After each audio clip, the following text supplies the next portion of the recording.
El agua de la vida. Había una vez 3 personas que buscaban el agua de la vida, esperando que después de beberla podrían vivir para siempre. Una de estas personas era un guerrero. En su opinión, el agua de la vida tendría muchísima fuerza.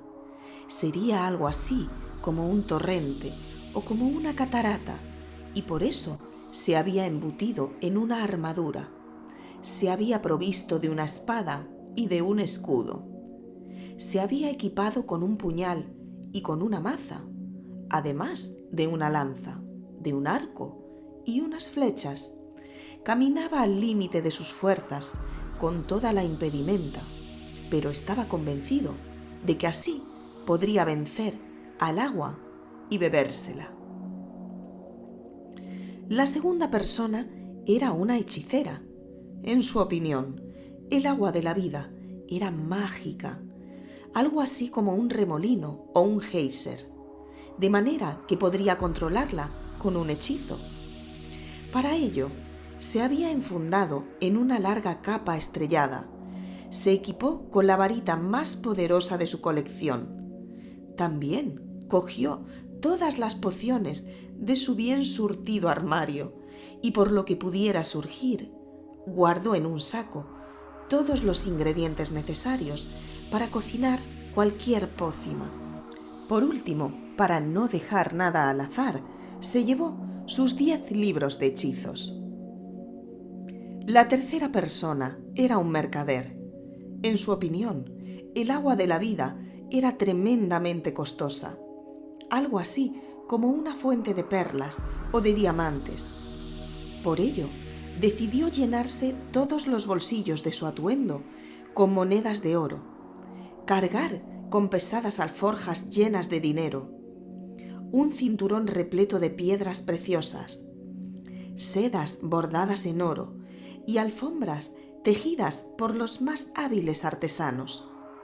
Todo ello con la esperanza de comprar el agua de la vida al precio que fuera.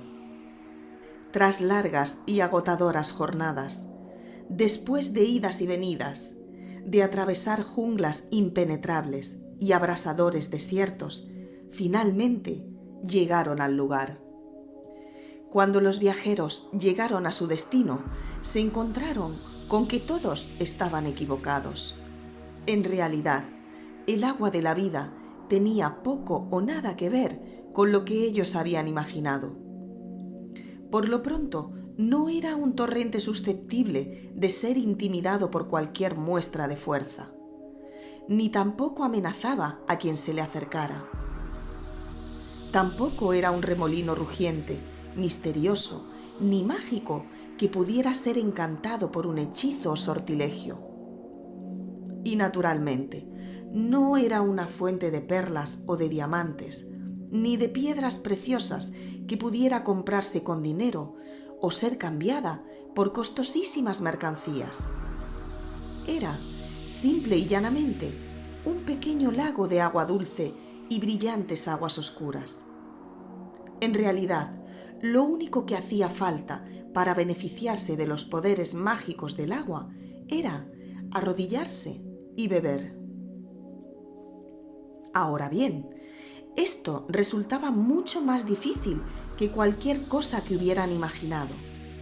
El guerrero, con su armadura, su espada, su escudo, su puñal, su maza, su lanza, su arco, sus flechas, era incapaz de ponerse de rodillas, y si lo conseguía, arrojándose de bruces, corría el riesgo de caer al agua y morir ahogado.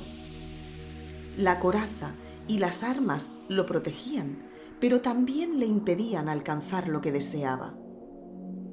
Por otro lado, la capa de la hechicera, al mojarse, perdía sus propiedades mágicas. Además, prácticamente le impedía moverse, y con su varita, sus pociones, sus ingredientes y sus libros de hechizos, lo mismo que le ocurría al guerrero, si se arrodillaba para beber, le resultaría imposible levantarse y correría su misma suerte. Para el mercader, la tarea no era más sencilla.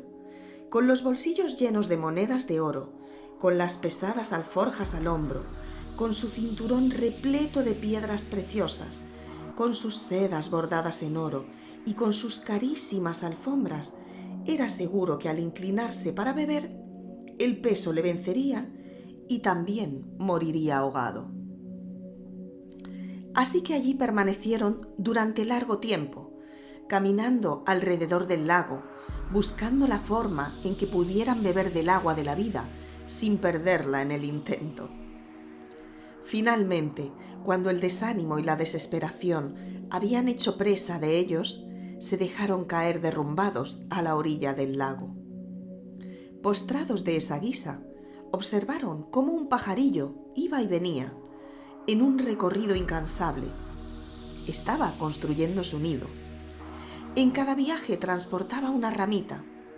Pasaba raudo a su lado, la depositaba en el árbol y volvía al arbusto a por más. En uno de sus viajes, el pajarillo sintió sed. Depositó la ramita a la orilla del lago y se zambulló.